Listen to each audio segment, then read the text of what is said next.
friends, I'm Eric Hultgren, innovation and business part of the Michigan's Best team. And prior to coming to MLive, I spent 20 years in the music industry. And on this next series, we get to put those two worlds together. And to do that, we got to hit the road.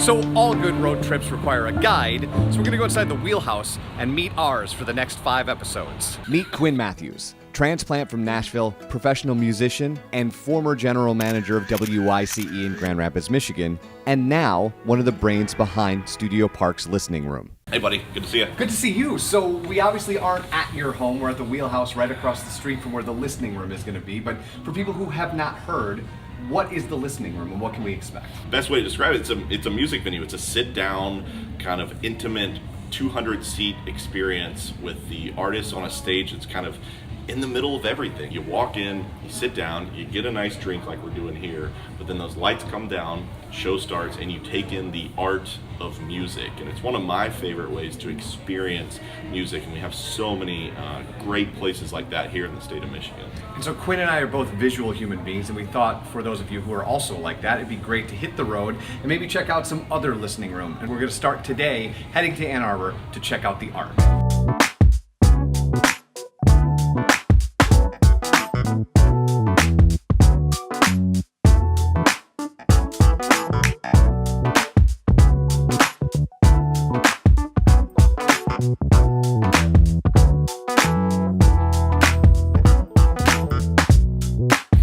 All right, Quinn, so we've arrived. We have arrived, just like that too.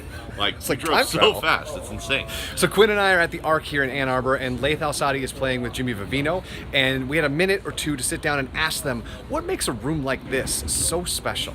You likely remember Laith Al-Sadi as one of the finalists on Season 10 of The Voice, and legendary Jimmy Vivino has played with everybody in the music industry and best known as the leader of the Basic Cable Band when Conan O'Brien had his late night show on TBS. So the Arc, I grew up in Ann Arbor, was born and raised here. My first CD release party was at one of the former locations, the one before this on South Main.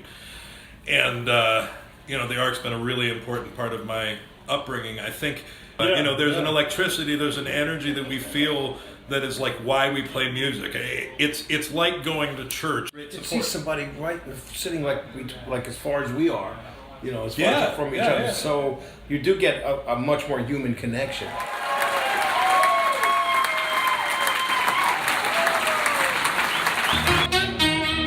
When I was just a baby, my mother told me, son, always be a good boy, don't never play with guns. When I shot a man in Reno just to watch him die.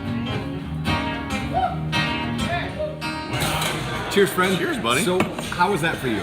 Oh, it was awesome. I mean, I think that's it right there. I was sitting there thinking as I was watching that, to see, it's almost like they're experimenting up there, and they're doing that because they're not in an arena, they're not in this big amphitheater or something like that. The two of them are on stage, and I think they even said, one of them, Jimmy or someone said, we want you guys to all feel like you're in our living room or something. And I think that's what you get in an environment like that. It is supposed to be like, hey, we're all sitting here together in our living room. What's going to take place? All right, so we have 4 more of these, Quinn. We got a lot of ground to cover. Oh my God, I'm not going to make it. You'll be fine, I promise. This was an awesome time. I cannot wait to see where the next one takes us. Let's get back to GR. Cheers, buddy. Thank you.